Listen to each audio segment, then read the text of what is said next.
So I've got a young man by the name of Moustafa, and I would liken Moustafa to someone who is very, very engaging in the way in which he shares his story. And so what I know Moustafa to be is a very passionate man who shares his thoughts in a way that will invoke desire and inspiration for you to start living life. Hello, MP. So, I'm good, thanks. So, what I would love you to do is do a chant for me, right? It's a chant, okay? And it's got like this, hum, hum, hum, hum, hum. And then we're going to say, Moustafa, Moustafa, Moustafa, Moustafa. I can't hear you. Moustafa, Moustafa, Moustafa, Moustafa. I can't hear you. Let's get some rhythm. Moustafa, Moustafa, Moustafa, Moustafa, Moustafa, Moustafa. Great. So, welcome. You know what he is. He is a passionate man who believes in life, who wants to help everybody.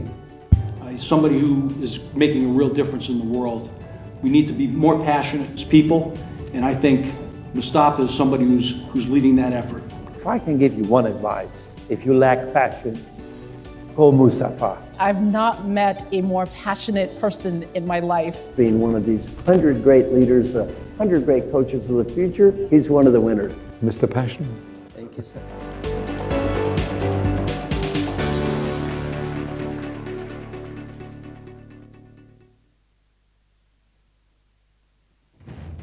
Okay, something seems like working. Put your hands together, ladies.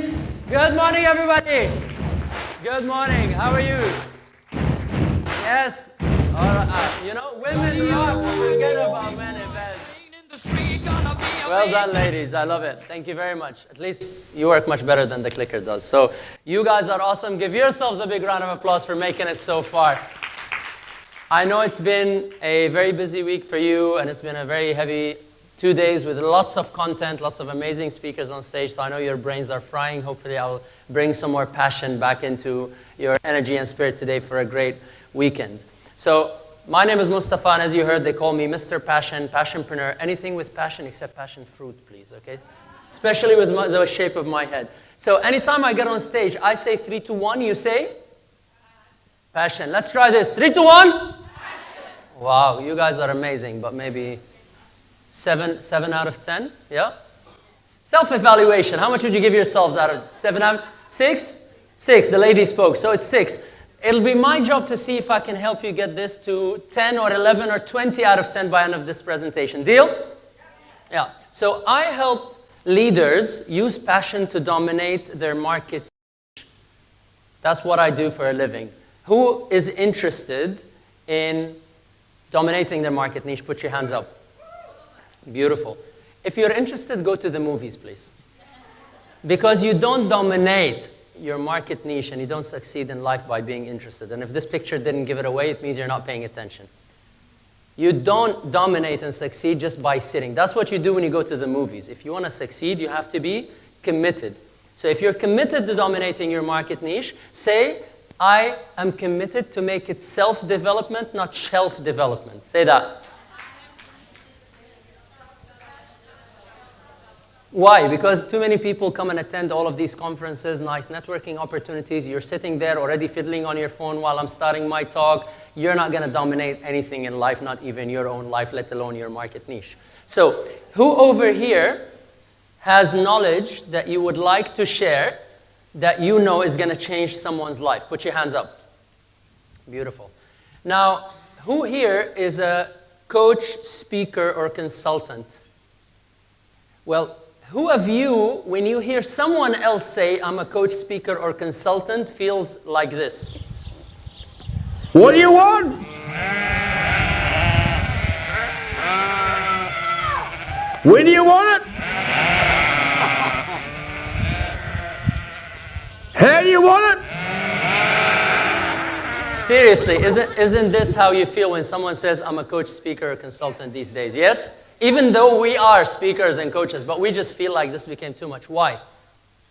Because most of these speakers, coaches, and consultants are chasing the wrong thing. A lot of speakers out there are telling you how to get more likes and how to get more followers and how to get, it's all vanity metrics. And you don't dominate market niches and you don't make impact by chasing these metrics. So then the question becomes, if that's not what we should be doing, what should we actually be doing? True? Well, I'm going to tell you my story of how I ended up here doing what I'm doing, all right? And then we will talk about how you ladies can dominate your market niche. And my story, in short, is called Cavalli to Manali. And that's a talk by itself, but I'm going to tell you a shorter version of it. My story started in about 2006, 7, and 8. These were the peak years of Dubai before the crisis, and they were my peak years because at that time, I was running a successful event agency. In B Marketing, I had about 45 employees. I had a modeling agency, event agency, communications agency, and my partners were the owners of the Cavalli Club and the 400 nightclub and Deep Nights and Trilogy. So you can imagine if anybody was in the party scene, you've partied in Dubai, you came to one of my parties. So my life was more like this daytime. So this was me winning the first events award in the Middle East in 2009. And that was me with a lot of hair and about 25 more kilos. Yes, this was me. Was me, not is me. Was me. Yeah. And nighttime, this was how my life looked like.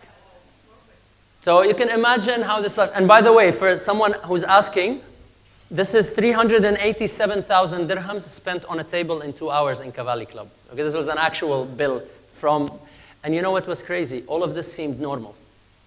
All of this became very normal to me, like it's just another night. How do you think this life left me? Work hard, play hard. Well, it's broken, yeah, broken inside at least now. Pocket, we were making a lot of money, so that didn't matter. So, and it was all business expenses, the party. So, but yeah, it left me empty, yeah?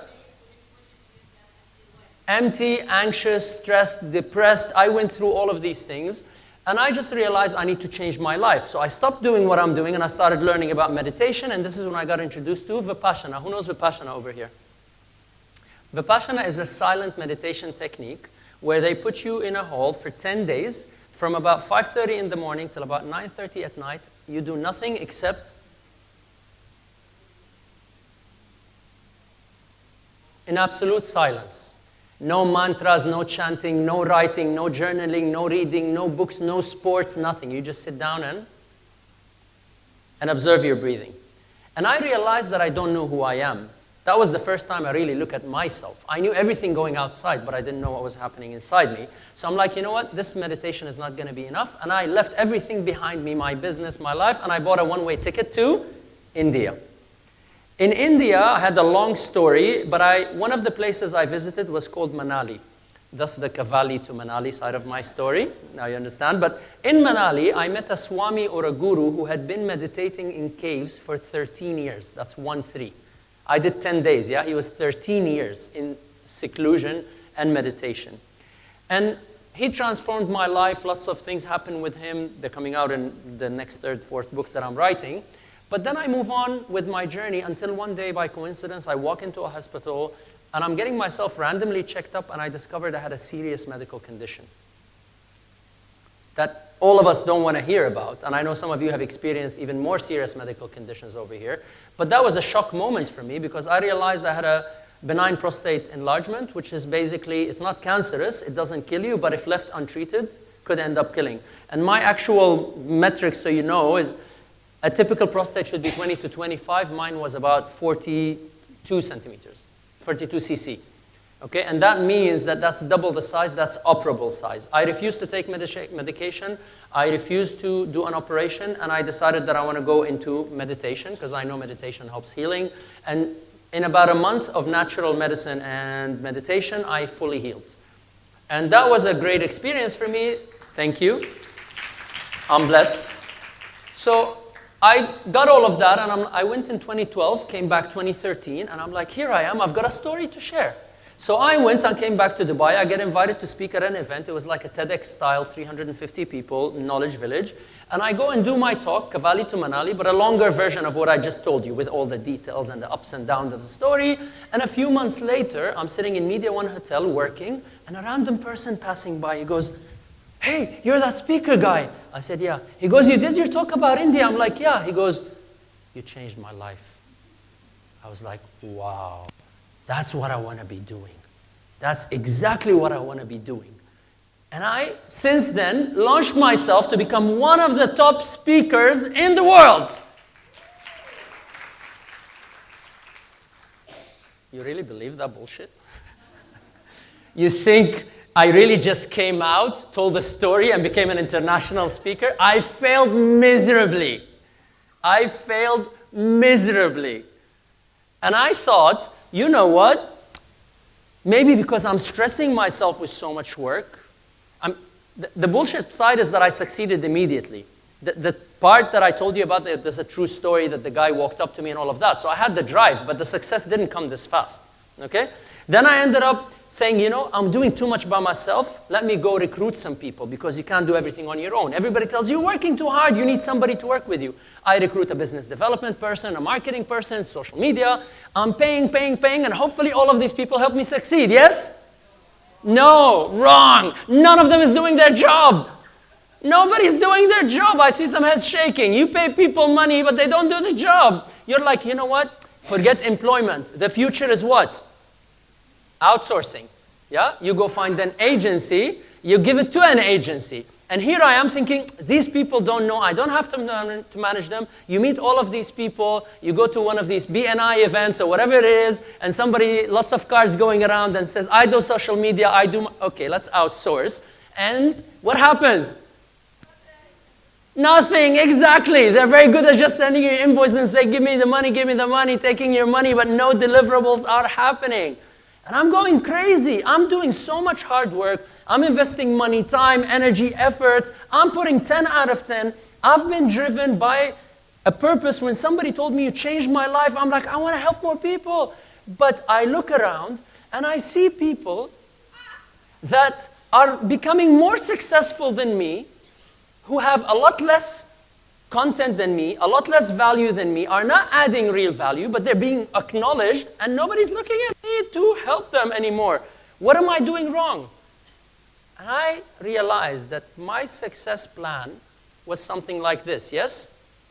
Which is what all of you ladies clapped earlier. I went to India, I came back, I tell a story, and I'm successful, yes? Wrong, because life looks more like this. Life looks more like this. Ups and highs and downs and lows and wins and loses. We think we're gonna be here and I have a message and a mission and the universe, all of us tell you the universe becomes aligned and everything opens up for you and it works. It doesn't work this way, guys.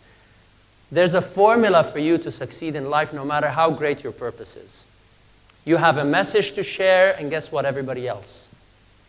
We'd like to think our message is better than everybody else's. So we're all sitting thinking, oh, it's me, it's me. Oh, look around the room, everybody's got a message. So separate from me, hopefully we're all on the right intention, on the right message. There's a formula that once I figured out that formula, my brand started flying. And I know some of the ladies in the room, including Cordelia, I've got Nadine here and a few other ladies that know me since the beginning of my career, yes?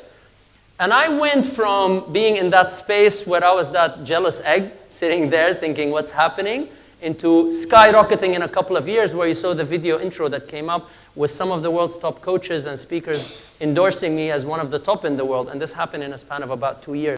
I figured out that formula. Do you want to know what the formula is? All right. Well, since you gave me a half-ass yes, then you get just the formula without an explanation. Here's the formula. Go ahead. Do you want the formula? Yeah, you want to dominate. Give me some energy, ladies. Come on. All right, well, the formula I'll explain in a bit, but this formula simply depends on the fact that it's not how good you are. Partially, and hopefully not so bad, but it's not how good you are, it's who knows how good you are. Because it's a multiplier factor that you have quality of work. Yeah, you have quality of work multiplied by your credible exposure equals what?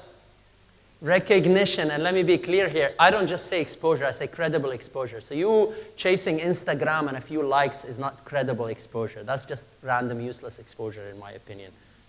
If you really want to make an impact, you have to have good quality of work multiplied by credible exposure. Only then you get recognition. Because the problem for me and for most of the people in the room before was I was putting 10 out of 10 on the quality of work, yes? Focusing only 1 out of 10 on the credible exposure, which means my net factor is 10. Somebody who's half as good as I am, but does a lot better than me on the exposure, was getting a net factor of 50, and this was where I was stuck.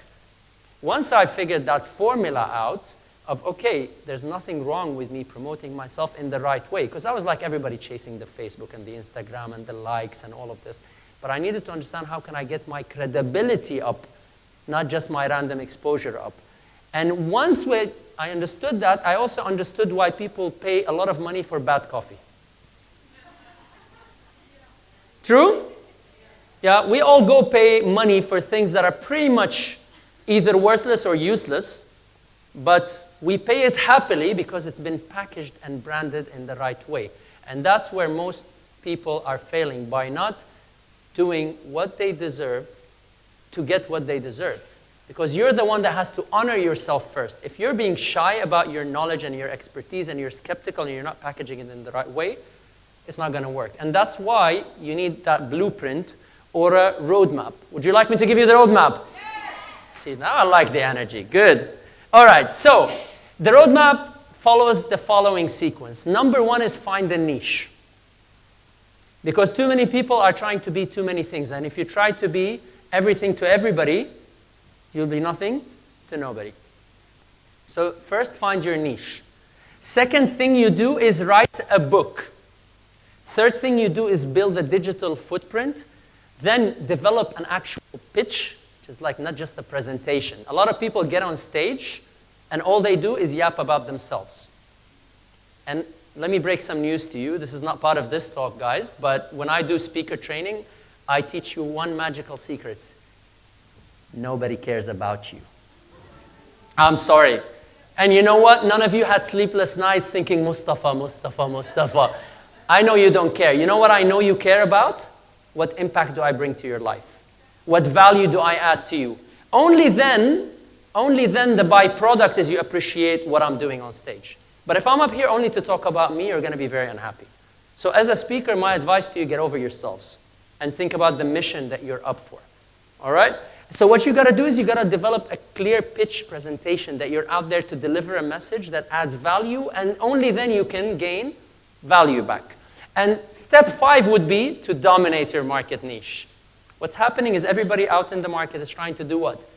Sitting on the phone like, oh, I put some Instagram and I'm going to dominate my market niche. Oh, it's so amazing. Oh, I'm going to be the next Tony Robbins. I'm going to do all of this amazing. I'm better than everybody else.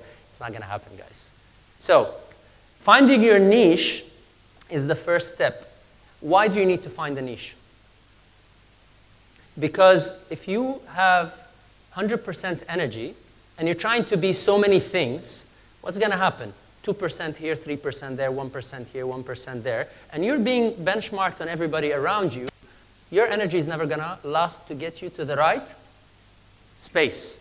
So how do you find your niche? You ask yourself 3 key questions. I'm going to give you those questions now. First question, you ask yourself, what are you truly passionate about? If you haven't figured that, I'm the passionpreneur.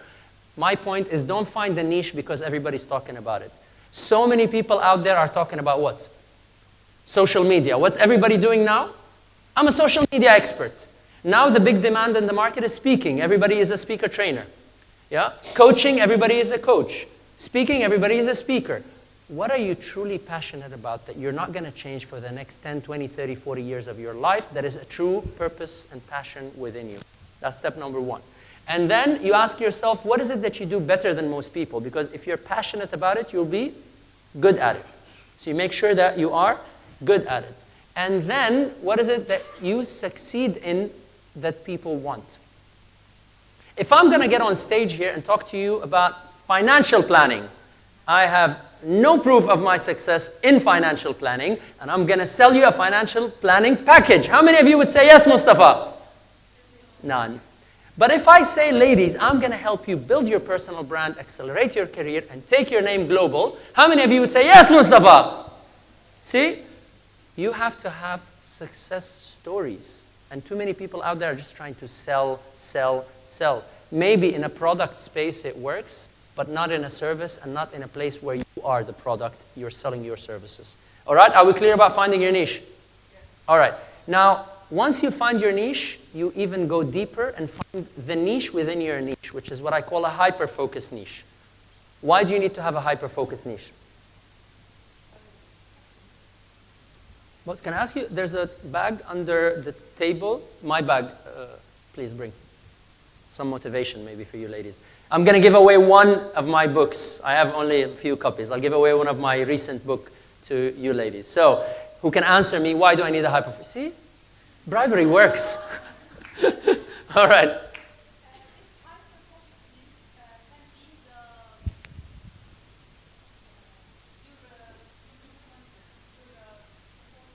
Yes, ma'am. Thank you. Give her a big round of applause. What was yours? Unique selling proposition. Okay, you know what? 2 books. I'm feeling generous today. All right. Thank you. All right. No, you can just keep it with you. Okay, the ladies, come to me later. Both of you want a copy of my new book. All right. So you need to stand out because everybody is trying to be me too, me too, me too, me too, you know? And let me give you an example. If I say I'm specialized in digital marketing, who over here might recruit me? Just if you meet me randomly, I say, do you need digital marketing? Yeah, you face this, guys, yeah? I'm a digital marketer, I do social, yeah? Okay, if I say I specialize in social media, particularly, not just digital marketing, how many of you are interested? A bit more. You see a couple of hands came up, okay. If I say I'm specialized, particularly in LinkedIn, to help women coaches get clients, how many of you are interested? Put your hands up. Look around the room. You see the difference? Not that I haven't proven I'm a specialist yet, but I've got your attention. That's why you need a hyper-focused niche. Don't try to be a me too. Be the person who specializes in one thing. You know why? All of you ladies wearing diamonds, yeah? Okay. Diamonds get cut by light. But it doesn't get cut by this light bulb. It gets cut by laser light bulb. And what's the difference? A normal light bulb is shooting the rays which way? That way. A laser is doing what? And that's the focus. When you ladies become so sharp, hyper-focused niche, you start becoming like laser. But then just be patient. Because everybody's in a hurry. I found my niche, I don't want to wait. No, no. Just keep at it, keep at it, keep at it with the laser focus, you'll get there. So once you find your niche, what do? You take all of that knowledge and you write a book about your niche. Why? Because author equals authority. If you want to become an authority on a field, you have to become an author. The word authority comes from author. So once you find that niche, you go and write a book about it. And I didn't only write one book, I actually started the launch of my career with a co-authored book with Brian Tracy, and then I wrote this second book, which became an international bestseller. So this is my baby that took a while to write and conceptualize. And then, by coincidence, a friend asked me to help them, and since then I've been working with a lot of other coaches, speakers, consultants, helping them write and publish their books. Some of them you'd see outside, by the way. We've got some of our authors, they're giving away books. So once you're done, head outside and meet the ladies if you find a relevant book to you. And till date, we've signed up about 52 authors in the past couple of years. All of them are helping someone else change their life, and all of them are building their career. All right, so you all agree, you want to be authors? You girls are dominating nothing, okay? You're lucky if you can dominate your husband. That's the end of it. All right, so question, you want to dominate your market niche? Yeah, good. So at least, no? Yeah, I'm saying you're lucky if you can dominate that. This energy, maybe husband will let you dominate. All right, question. Yes, ma'am. Yeah, I see, that's the energy that I want, but I hope that energy would have come up before, darling, not now. Very easy to lash out at me. Very easy to lash out at me when I say, come out, give me that energy when it deserved. Sorry, darling. I deal with 3,000 people on average in a stage. So yes, I want energy. Bring that energy. Keep it on. Give it to me. All right, so question. Am I in the book business? No, thank you. What business am I in? I'm in the business of helping experts create their personal branding empire and launch it into a business. And I don't even care about the branding because you see, this is branding. This is branding, yeah? But that doesn't make you. So many out there, so self-proclaimed personal branding experts. You know what's the problem with that? Most, I'm not going to say all, most of them have no proof of success outside talking about personal branding. True?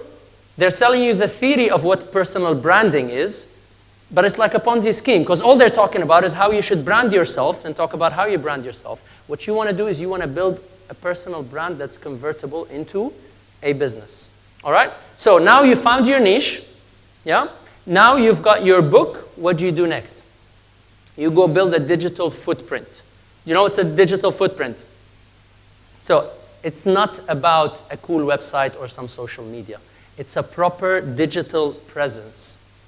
It's a proper digital presence where you have all your content being produced because it's not random posts. You have to have a strategy. You have to build all of that. But that's going to be very difficult if you don't have a book that already has the content that's been designed based on a niche that gives you all of that. So once you have a niche, you have a book, you take that and dismantle it and spread it into a digital footprint, not just a website. Then you take all of that and convert it into what?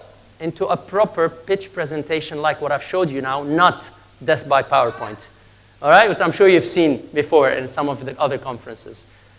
Once you do that, you are ready to dominate your market niche. Does that make sense? Darling, where are you? Where's your energy? Does that make sense? Or you just want to lash out at me? Okay, give it to me. Are you dominating? Yes! Give her a big round of applause. All right, so, and then what you do is you map out the opportunities to personal brand. But then it's not skin only. It's not gold-plated. You know the difference, yeah? See, if people are going for personal branding, it's packaging. Packaging without substance is useless. It's gold-plated. When you scratch it, there's nothing there. But when you actually figure out your personal branding opportunities based on substance, you're going to dominate. So what should you use as personal branding opportunities? What should you use as your personal branding opportunities, ladies? Events?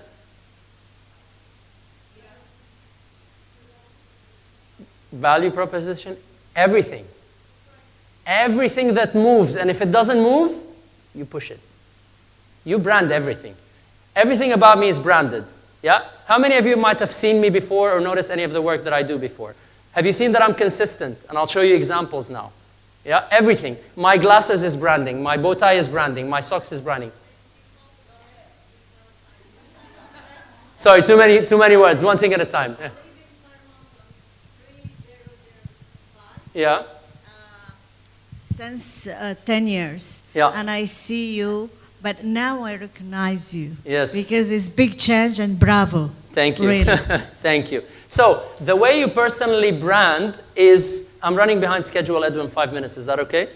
Considering the mishap, just give us a bit more time so I don't rush the ladies. Okay, so I'll just show you, starting from my website. My website is Moustafa.com. Yeah, the easiest thing to get. But the color consistency goes into my business cards, goes into my website, the same look and feel you get on my social media, the same look and feel you get on my YouTube channel, on my podcast, on my online courses, and the 160 interviews that I've conducted with the world's best of the best. My videos, even by then, I get acknowledged, media starts calling me in for interviews, and you know what's most important is by now the media uses terminologies that are consistent about me. Because if you search me, you'll know that National called me the passionpreneur and the word came up. So now everybody uses the same terminology again and again about me. The passionpreneur, Mr. Passion, personal branding, publishing, books. You see, I'm owning an ecosystem based on what? On finding a niche first. That's what you got to do. All right? So next question, is passion my niche? No. Yeah, I saw you shake your head. What is it? Then what is passion for me?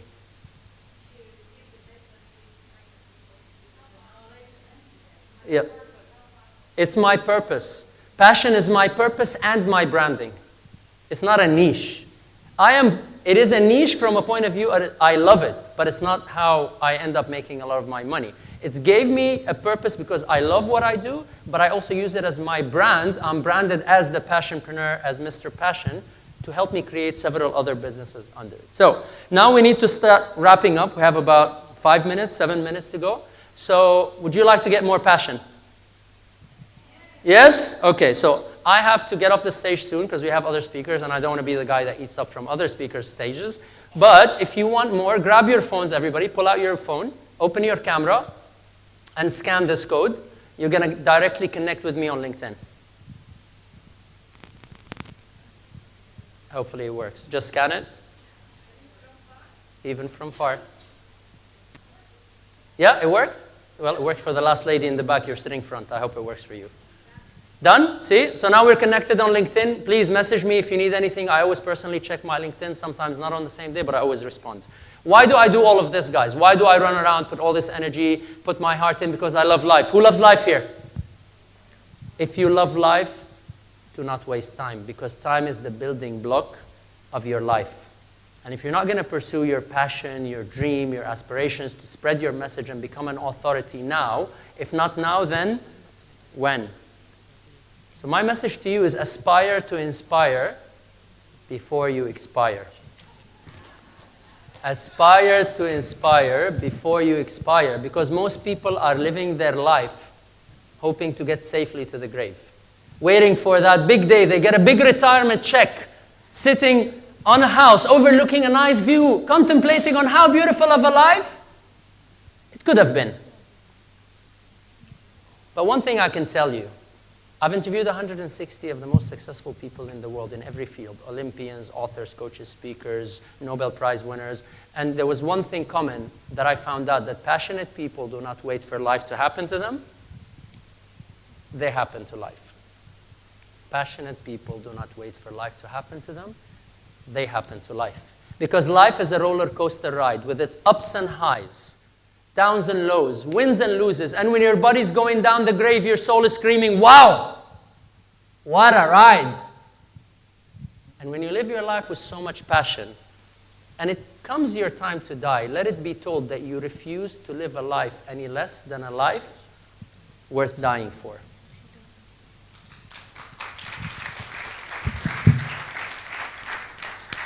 So as I'm wrapping up, my question to you is, what hopes, what dreams, what aspirations do you have?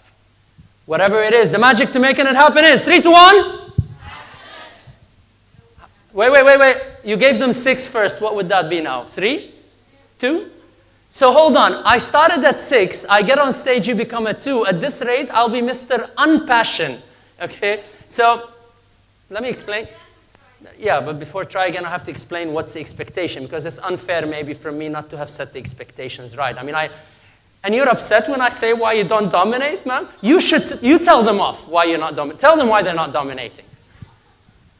Let me explain to you when I do one of my passion. Maybe, Edwin, next time I need about an hour. Maybe 30 minutes was not enough to raise the passion, okay? I think 30 minutes made them lose passion.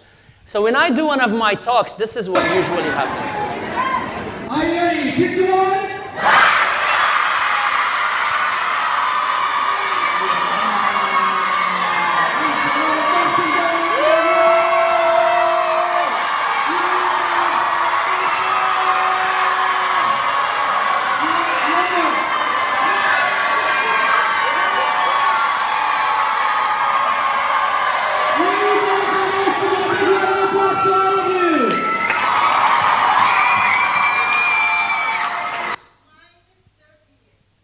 She gave you minus 30, huh? Yeah? Yeah, 30 years and minus 30 passion. Why? With age, you're meant to die on passion. You should get more passion. Passionate people do not wait for life to happen to them. They happen to life. And in case I haven't tempted you enough, ladies, my suggestion is going to be the following. Since we all still love a bit of vanity metrics, I'm going to pull out my social media, and I'm going to do a selfie video, and I'm going to say, Arab women in leadership, are you ready? 3, 2, 1. Feel free to do passion. I'm still gonna post it on social media, so you guys better represent, okay? Let's try this. Second chances, she voted for you, they get a second chance, but I'm not giving a third. I always give seconds, never thirds. To give you a little secret, everybody put your right hand up, make a fist, and when I say 3, 2, 1, yeah, if you hate the person next to you, go passion! You could just passion and throw it up in the air. All right, let's try. Maybe the spotlights, guys, if we can switch them off. You're not in. What do you mean you're not in? You're not in. We can't do without you. Wait. All right, let's see. Wait, okay, so, Arab women in leadership, are you ready? 3, 2, 1.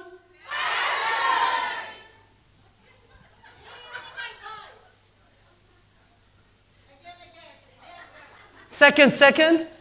That's last. Okay. Arab women in leadership, are you ready? 3, 2, 1.